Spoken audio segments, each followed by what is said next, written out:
आइए हम आपको कल हमने आपको 9 देवियों के रूप के बारे में चर्चा की थी। 9 दिन की चर्चा की थी कि 9 दिन में किस किस भगवती की पूजा होती है। तो कल आप सबने जाना था। आज हम आपको उन देवियों की पूजा का फल प्रभाव बताएंगे। बड़े भाव के साथ आप सभी सुनिए। प्रथमं शैलपुत्री चा द्वितीयं ब्रह्मचारिणी तृतीयं चंद्रघंटेति कोसमांडेति चतुर्थकम्। श्लोक कहता है पहला दिन नवरात्रि का शैलपुत्री माता का है। पहले दिन किसकी पूजा होती है? मां शैलपुत्री की। इनका नाम शैलपुत्री क्यों पड़ा? शैलम माने होता है पर्वत। क्या होता है? पर्वत। शैलपुत्री इसलिए नाम पड़ा क्योंकि आप भगवती हिमवान नामक राजा की पुत्री हैं। हिमांचल जैसे कहते हैं, एक नाम उनका हिमवान है। इसका सीधा सा अर्थ निकाले, हिमालय की पुत्री शैलपुत्री। पर्वतों की जो पुत्री है उसे शैलपुत्री कहते हैं। इसलिए आपका नाम शैलपुत्री पड़ा। शैलपुत्री की पूजा करने वाला व्यक्ति प्रथम दिन, जो नवरात्रि के प्रथम दिन पूजा करता है, उसकी कुंडली में अगर चंद्र दोष हो तो चंद्र दोष की मुक्ति मां शैलपुत्री की पूजा करने से दूर होती है। दूसरा, द्वितीयम ब्रह्मचारिणी। दूसरे दिन यानी द्वितीया के दिन माता ब्रह्मचारिणी की पूजा की जाती है। मां ब्रह्मचारिणी ज्ञान और वैराग्य की साक्षात मूर्ति है। अगर आप ज्ञानी बनना चाहते तो ब्रह्मचारिणी माता की पूजा करो। वैराग्य प्राप्त करना चाहते तो मां ब्रह्मचारिणी माता की पूजा करो। पूजन में साधारणतया नाम जप करो, बीज मंत्र का जप करो, व्रत उपवास, अगर पेट ठीक ठाक है, कोई रोग भोग नहीं है तुम्हें, तो व्रत भी रख सकते हो। वरना कई बार क्या होता है कि लोग कथा सुनकर के संकल्प ले लेते कि इस बार तो नवरात्रि हम केवल चाय पी कर रहेंगे। अच्छी बात है, 2-4 दिन तो बढ़िया निकलत। 5वें दिन पता लगा कि अस्पताल में ग्लूकोज का बोतल लगा है। कहिए भैया माता रानी का उपवास निकल रहा। अरे भाई आज तक एकादशी रहे नहीं, अब तुम सीधे 9 दिन रह रहे हो, तो पेट तो गड़बड़ करेगा ही करेगा। तो कभी भी हो व्रत उपवास बड़ी गंभीरता से करें। दूसरे दिन मां ब्रह्मचारिणी की पूजा करें। मां ब्रह्मचारिणी ज्ञान और वैराग्य की प्राप्ति करवाती हैं। आपका नाम ब्रह्मचारिणी क्यों पड़ा? दुर्गा का नाम ब्रह्मचारिणी इसलिए पड़ा, भगवती मां का नाम ब्रह्मचारिणी इसलिए पड़ा, जब भगवान शिव का वरण करने के लिए तपस्या करने वन में गईं और तपस्या की, तो तप को देखकर सप्त ऋषियों ने आपका नाम ब्रह्मचारिणी रख दिया। मां पार्वती ने कठोर तपस्या की थी। किसके लिए? बरहूं शंभुनाता रहूं कुंवारी। मां पार्वती कहती थी या तो वरण करूंगी तो महादेव को, वरना मैं कुंवारी ही रहूंगी। इस कठोर तप को देखकर सप्त ऋषियों ने आपका नाम ब्रह्मचारिणी रख दिया। ब्रह्मचारिणी माता की पूजा करने वाले लोग सुन लें, जो दूसरे दिन ब्रह्मचारिणी माता की पूजा करते, उनकी कुंडली में अगर मंगल दोष हो तो मंगल दोष से मुक्ति मिल जाती है। और कई ऐसे लोग हैं, कई पुरुष भी हैं, कई माताएं बहनें भी हैं, जिनकी कुंडलियों में, जन्मपत्री में मंगल दोष होता है। और मंगल दोष के कारण विवाह बड़ी देरी से होता है। काल एक दरबार में आए थे श्रीमान, हमें ध्यान है पूर्णतया, अब वो 36 का उम्र पार कर गए और अर्जी लगा रहे थे, महाराज ब्याह कब हुई है। हम कुछ कहे नहीं भीड़ के कारण, हम कहें यात्रा तो अब दूसरी चालू हो रही है, ब्याह की अर्जी लगा रहे। का कह दे में तो मन ही मन हंस लिया, हमने कहा भैया हुई जाई है। और जब बाद में कारण निकल के आया तो हम चौंक गए। कारण था इनकी जन्मपत्री में मंगल दोष है। जो बालाजी सरकार के दरबार में उत्तर लिख कर आया, उन्होंने भी कहा हाँ महाराज ऐसा है। तो कल पूरी रात हम मंथन करते रहे कि नवरात्रि में ऐसा कौन सा विधान है जिससे मंगल दोष से निवृत्ति मिल जाए। तो आप लिख लीजिए, जो दूसरे दिन की पूजा मां ब्रह्मचारिणी माता की पूजा करता है, उस साधक को, उस जातक को मंगल दोष से निवृत्ति प्राप्त हो जाती है। नवरात्रि का तीसरा दिन तृतीयम चंद्र घंटा, तीसरे दिन मां चंद्र घंटा की पूजा होती है नवरात्रि में। किसकी होती है? चंद्र घंटा माई की। चंद्र घंटा नाम क्यों पड़ा इनका? इन भगवती के सिर पर आधा चंद्रमा है और वह आधा चंद्रमा घंटे के भांति दिखाई पड़ रहा, इसलिए आपका नाम चंद्र घंटा पड़ा। जो तीसरे दिन की पूजा मां चंद्र घंटा की करता है उसे अलौकिक वस्तुएं प्राप्त होती हैं। कौन सी? अलौकिक। जो वस्तुएं साधारणतया प्राप्त नहीं हो सकती, वह नवरात्रि में तीसरे दिन की, मानो आज के ही दिन की, आज शायद तृतीया दिवस है ना, आज तीसरा दिवस है, तो जो तीसरे दिन की पूजा करता मां चंद्र घंटा की, उसे अलौकिक वस्तुएं प्राप्त होती। बोलो चंद्र घंटा माई की। चतुर्थ दिवस, चौथे दिन कूष्मांडेति चतुर्थकम। चौथे दिन किनकी पूजा करनी चाहिए नवरात्रि में? भगवान चौथे दिन मां कूष्मांडा माता का पूजन करना चाहिए। इनका नाम है कूष्मांडा। क्या नाम है? कूष्मांडा। अच्छा, इन्हें कूष्मांडा क्यों कहा गया? कूष्मांडा माता इसलिए कहा गया क्योंकि अंड से समस्त ब्रह्मांड को उत्पन्न करवाने वाली आप हैं, इसलिए आपको मां कूष्मांडा कहा गया। जिनके भीतर सारा ब्रह्मांड वही माता है कूष्मांडा। जिनसे बना सारा ब्रह्मांड वही माता है मां कूष्मांडा। तो मां कूष्मांडा माता, इनका वाहन सिंह है, लेकिन इनको सबसे प्रिय बलि है कुम्हड़े की। कुम्हड़ा जानते हो? गांवों में प्रायः प्राप्त होता है, शहरों में भी मिलता, विदेश नहीं है। तो कूष्मांडा माता को बलि बड़ी प्रिय है कुम्हड़े की।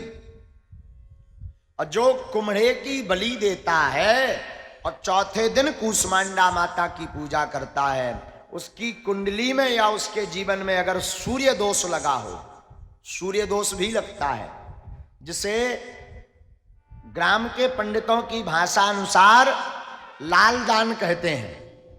कहते ना, जब शादी दिखवाने जाओ तो भाई लड़का को लाल दान लग रहा, शादी थोड़ा गड़बड़ हो रही, हाँ जी या ना जी। उस लाल दान के दोष से मुक्त होना है तो फिर महाराज चौथे दिन मां कूष्मांडा माता का पूजन करिए, उससे सूर्य दोष मुक्त होता है। एक कारण और है सूर्य दोष का, सूर्य दोष लगने का एक कारण और है, सुनिए। जो व्यक्ति रविवार के दिन शेविंग करता है, बाल कटवाता है, नाखून कटवाता है, उसे भी सूर्य का दोष लगता है। और जो पंचम दिन की पूजा मां स्कंद माता की करता है अथवा देवी की करता है, वो कितना भी बड़ा सठ हो, मूर्ख हो, मां स्कंद माता की कृपा से वह प्रबुद्ध ज्ञानी बन जाता है। तो ये 5वें दिन की पूजा बड़ी खास है मां स्कंद माता की। सठ और मूर्ख व्यक्ति है, इसका एक और उपाय है। जिस व्यक्ति का बालक अथवा बालिका मंद बुद्धि का हो या हो, मंद बुद्धि की बालिका हो, मंद बुद्धि का बालक हो, बुद्धि प्रखर ना हो, ऐसे बालक और बालिका के निमित्त नवरात्रि में 5म दिवस मां स्कंद माता की विशेष पूजा करवाएं तो उस बालक और बालिका की बुद्धि तीव्र हो जाती है। महाराज स्कंद माता बुध दोष का हरण करती हैं। कौन से दोष का? बुध दोष का। शैलपुत्री माता चंद्र दोष का हरण करती, ब्रह्मचारिणी माता मंगल दोष का हरण करती, चंद्र घंटा माता शुक्र दोष का हरण करती और कूष्मांडा माता सूर्य दोष का हरण करती। लेकिन 5म दिवस की स्कंद माता बुध दोष का हरण करती हैं। बोलो स्कंद माई की जय हो। छठवां सुनिए। षष्ठम कात्यायनीति च। छठवां मां कात्यायनी माता का दिन है। किसका? कात्यायनी माता का। जो कात्यायनी माता का पूजन करता है, विधान करता है, तो अगर पति पत्नी में कलेश मचा हो, सामंजस्य के साथ ना रहते हो, प्रेम पूर्वक ना रहते हो, और अगर कात्यायनी माता का पूजन करें तो जरूर आपस में मिठास बन जाएगी। परंतु इसका अर्थ ये नहीं है कि हम महाराज कात्यायनी माता की हर नवरात्रि की पंचमी को पूजा करेंगे पर ठटरी भी बारेंगे, गाली भी बको और पूजा भी करो। अपने पति को तुम रोज प्रवचन भी सुनाओ महाभारत के, और तुम खूब कात्यायनी माता की पूजा करो तो फिर लाभ देने वाली नहीं है। कात्यायनी माता की तब पूजा करो जब आप बड़े प्रेम से बात कर रहे हो और वो बड़े आवेश में जवाब देते हैं। अंग्रेजी का एक शब्द है जिसका नाम है मिसअंडरस्टैंडिंग। गलत फहमी के कारण अगर जो है आपस में तनाव बना तो आप 6वें दिन षष्ठम कात्यायनीति च, मां कात्यायनी माता का पूजन करें। मां कात्यायनी की उपासना से परम पद प्राप्त होता है, और जो माता कात्यायनी की पूजा करता वह बृहस्पति दोष से मुक्त हो जाता है, जिसे कहते गुरु दशा। लड़की को एक दान लगता है शादी में, पीला दान लगता है कि नहीं? लड़की के विवाह में पीला दान लगता है, और अगर पीला दान लग रहा तो मां कात्यायनी माता की पूजा करें। और एक बात, कात्यायनी माता की पूजा महाराज बड़ी लाभकारी है, और इसके बड़े सुंदर सुंदर उपाय हैं, सुंदर सुंदर विधियां माता कात्यायनी की बताएंगे। कात्यायनी माता का विधि करने वाले लोगों को, जो कन्याएं होती हैं जिनके विवाह में देरी होती है और स्वेच्छित सुयोग्य वर प्राप्त करना चाहती, तो मां कात्यायनी माता की पूजा करें। बोलो कात्यायनी माई की जय हो। सप्तम काल रात्रीति। 7वें दिन किसकी पूजा होती? 7वें दिन नवरात्रि में मां काल रात्रि की पूजा होती। किसकी पूजा होती? काल रात्रि। महाराज 7वां दिन भूत प्रेत बाधा से ग्रसित लोगों के लिए बड़ा अद्भुत दिन है। जिनके घर में प्रेत बाधा बनी रहती, भूत बाधा बनी रहती, अगर वो 7वें दिन मां काल रात्रि की पूजा करें, हवन करें, तो हम ये दावे के साथ कह सकते मां काल रात्रि बड़ी तेज है, इनके मुख से अग्नि की झार निकलती है, इनके हाथों में खड़ग रहती, भयंकर रूप है। और अगर इन्होंने कृपा कर दी, अग्नि की झार वाली भगवती ने थोड़ी सी दृष्टि कर दी, तो तुम्हारे घर के सब प्रेत जरवर जाएंगे। इसलिए भैया 7वां दिन बड़ा अद्भुत है, जिसे कहते सातें सप्तमी। सप्तमी के दिन मां कालरात्रि माता की पूजा करनी चाहिए। और महाराज मां कालरात्रि की पूजा करने से जिन्हें शनि दोष लगा हो, कहते महाराज हमें शनि चल लगो, कछु जन है जिंदा शनि चल लगा। कोई घर में एक आत उपद्री हो जाए, कई बार बोले हमें तो जिंदा शनि चल लगो, हमारा शनि चल तो खात भी है, पियत भी और गरियाउत भी है। एक जने हमें मिले 5-6 महीना पहले, हमने कहा का भाव, बोले गुरुदेव बड़े हैरान। हमने कहा क्या हुआ, रो क्यों रहे? अरे बोले महाराज सब अप्रत्यक्ष शनि चल लगत, हमें प्रत्यक्ष लगत। कहा तुम्हें प्रत्यक्ष? अरे बोले हमारे लड़का को नाम है शनि। हमने कहा दिक्कत क्या है? अरे बोले आपत जो है आगे को लगो गरे आउते हो, मारा थे और खात हमारे। हमने कहा मार लिया। हमने कही अगर भैया अगर अप्रत्यक्ष होते तो कहूँ ज्योतिषी लो जाती, ओम सम शनैश्चराय नमः मंत्र को जाप करते। हम कहिए काम कर सुधर जाए। बोले कहा हम भी उपद्रवी। हमने बता रहा हूँ कि तेल चढ़ा हर शनि चढ़ा। बोले मतलब? हमने कही 2.5 हाथ का ढूंढ जिंदा के लाने तो। हाँ, तो जिसे शनि दोष हो, अड़ैया शनि, 7.5 शनि, वह जो है माँ कालरात्रि माता की पूजा करे तो वो शनि दोष से मुक्त हो जाता। बोलो माँ कालरात्रि माई की जय हो। महागौरी च अष्टमी, 8वें दिन जिसे कहते अष्टमी। नवरात्रि में अष्टमी को मां महागौरी की पूजा होती है। किसकी पूजा होती है? महागौरी की पूजा होती है। इनका स्वरूप बड़ा सुंदर है, गौर वर्ण है। 8 वर्षा भवेत गौरी, ये सदैव 8 वर्ष की रहती हैं, इसलिए इनका नाम मां गौरी है। इनका नाम मां गौरी कैसे पड़ा महाराज?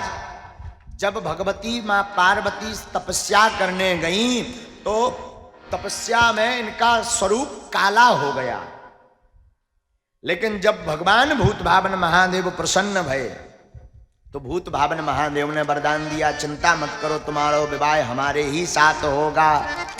मां प्रसन्न हो गई और शिव दर्शन से, शिव का चिंतन करते करते हमारी मैया का स्वरूप भी गौर वर्ण का हो गया। भोले बाबा भी गौर वर्ण के, हम जो आरती गाते वो भोले बाबा की स्तुति है। कर्पूर गौरम करुणावतारम संसार सारम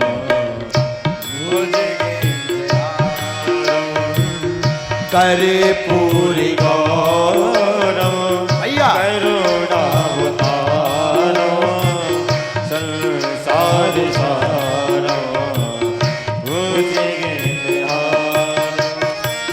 सदा वसंतम हृदयानुवृंदे,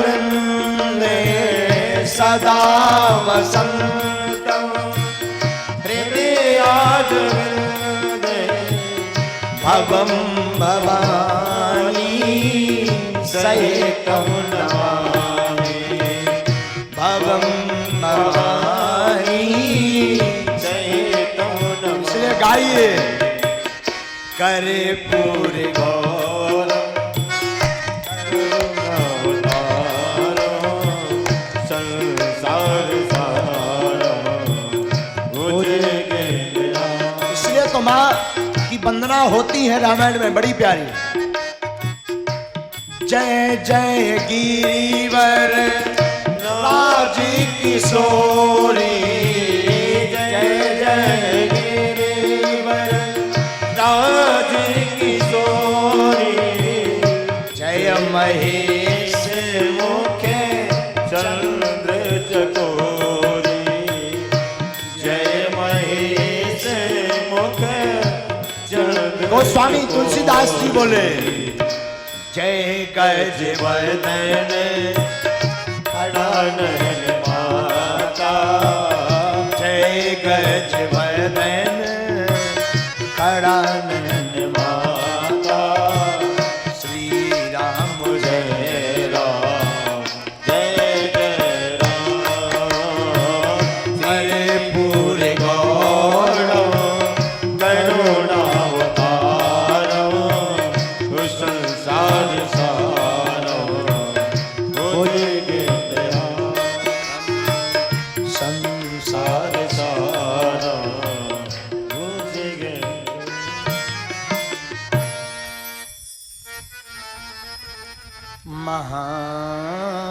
महागौरीति चाष्टमम्। माँ 8वें दिन महागौरी माई की पूजा होती है। इनको महागौरी क्यों कहा? इनका रूप बड़ा गौरवर्ण का है। 8 वर्षा भवेत गौरी, सदैव ये 8 वर्ष की रहती। मां पार्वती का रूप ही महागौरी का रूप है। और जो सुंदरता प्राप्त करना चाहता है, अपने आप को दिखने दिखाने पर बड़ा प्रसन्न होता है, वह महागौरी की पूजा अवश्य करे। अथवा जिसे राहु दोष लगा हो, राहु दोष की मुक्ति के लिए मां महागौरी का पूजन करे। और जो महागौरी का पूजन करता वह राहु दोष से मुक्त हो जाता। कहते हैं राहु केतु चल रहे, जिसे राहु लगा हो वो महागौरी का पूजन करे। या अपने आप को जग में सुंदरबान बनाना चाहता हो, अब ऐसे अब तुम्हारे कर्म ही ना हुई है तो भगवती कछु ना कर ले। भाई स्वरूप सुंदर होना बड़ी बात नहीं है, सुंदरता तो किसी को भी प्राप्त हो सकती, परंतु चरित्र सुंदर होना बहुत बड़ी बात है। राहु दोष से मुक्ति के लिए महागौरी का पूजन करें। नवमं सिद्धिदात्री चा नव दुर्गा प्रकीर्तिता, उक्तानि तानि नामानि ब्रह्मणैव महात्मना, ब्रह्मणैव महात्मना। 9वें दिन मां सिद्धिदात्री की पूजा का विधान बतलाया गया।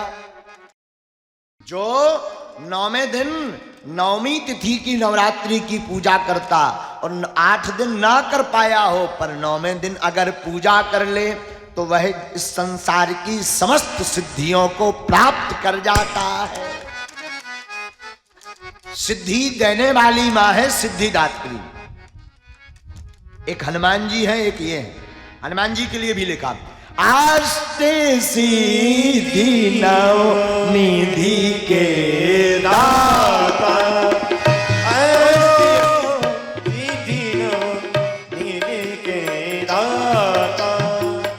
असुबर दीन जानकी माता, असुबर दीन हनुमान जी जानकी माता, अष्ट सिद्धि नवनिधि के दाता, असुबर दीन जानकी माता, अष्ट सिद्धि नवनिधि के दाता,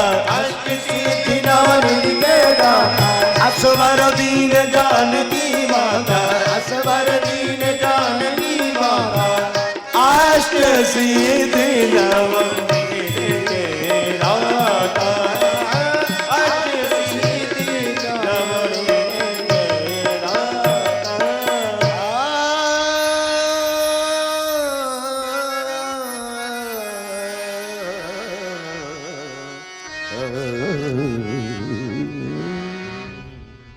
मां के लिए लिखा, मां 9वें दिन सभी सिद्धियों को प्रदान करने वाली, इसलिए इनका नाम सिद्धिदात्री माता है। बोलो माई सिद्धिदात्री की जय। वैसे सिद्धियां 8 प्रकार की होती हैं। कितने? 8। कौन कौन? सिद्धियां 8 प्रकार की होती हैं, जिनमें है अरिमा। 8 सिद्धियां गिनो। 1 अरिमा, महिमा, गरिमा, लघिमा, प्राप्त, प्राकाम्य, ईश्वत्व और वसत्व। ये 8 सिद्धियां होती हैं। लेकिन यह 8 सिद्धियां तो मार्कंडेय पुराण में बताई, परंतु ब्रह्म वैवर्त पुराण में 18 सिद्धियां बताई। मार्कंडेय पुराण में 8 सिद्धियां बताई और हनुमान जी को भी 8 सिद्धियां प्राप्त हैं। परंतु महाराज ब्रह्म वैवर्त पुराण में 18 सिद्धियों का वर्णन आया। वो भी सुन लो आज। ये बड़ी सुंदर बात है, नई बात है। ब्रह्म वैवर्त पुराण में 18 सिद्धियां बताई। 8 यह सिद्धियां जोड़ी, अरिमा, महिमा, गरिमा, लघिमा, प्राप्त, प्रकाम्य, ईश्वत्व, वसत्व। परंतु 10 और बताई गई ब्रह्म वैवर्त पुराण में। उनमें एक बताई सर्व कामावस्थता, एक बताई सर्वज्ञत्व, एक दूर श्रवण, एक बताई पर काया प्रवेशन, जिसमें दूसरी की काया में प्रवेश करने की विधि है। एक सिद्धि उसमें वाक्य सिद्धि बताई गई 18 में। 18 में एक सिद्धि कल्प वृक्षत्व बताई गई। 18 में एक और सिद्धि सृष्टि बताई गई। 18 सिद्धियों में संहार करण सामर्थ्य नाम की भी एक सिद्धि बताई गई। 18 सिद्धियों में अमरत्व की भी एक सिद्धि बताई गई। ये हनुमान जी के पास सभी थी। 18 सिद्धियों में सर्व न्यायकत्व एक सिद्धि बताई गई और 18 सिद्धि में एक भावना सिद्धि बताई गई और 18 सिद्धि में एक सिद्धि प्रद सिद्धि बताई गई। और हनुमान जी के पास सब कुछ था। कल हमने कथा में आपको सुनाया था, जानकी जी ने अमरता का भी वरदान दिया और 8 सिद्धियां भी हैं और 9 निधियां भी हैं। महाराज 9वें दिन मां सिद्धिदात्री की जो पूजा करता है नवरात्रि में, 8 दिन ना भी कर पाए पर 9वें दिन अगर करे तो उसे 9 दिनों की पूजा का फल प्राप्त हो जाता है। और महाराज 9वें दिन की पूजा करने से नवग्रहों में केतु नामक जो नवग्रह है उसका दोष मिट जाता है। इस प्रकार महाराज हमने आपको कल किस दिन किसकी पूजा करनी चाहिए इसका विषय बताया था। आज हमने आपको जो है 9 दिनों में पूजा करने से क्या क्या फल प्राप्त होगा और कौन सा दोष मिटेगा इस पर चर्चा की है।